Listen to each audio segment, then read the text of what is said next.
Shelby, and I live in a 3-bedroom, 1.5 bath apartment.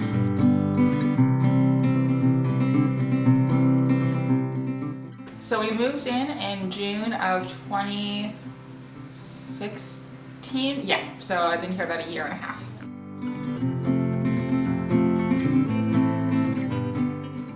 Well, when you're shopping for an apartment, you're looking at a lot of different places. As someone with a disability, I use a wheelchair.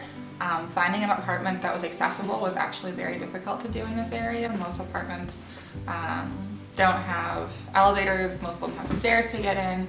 So finding an apartment complex that had handicap parking, multiple elevators, flat entrances, that was just a gem.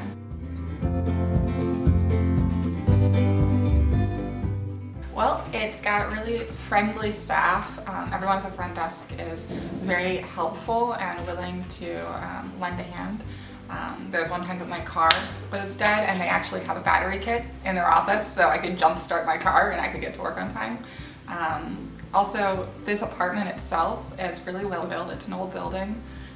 So something that's really nice about it is that because it is so solid, you actually don't have the noise carrying over from your neighbors because you've got brick walls in between the two of you, which is also unique.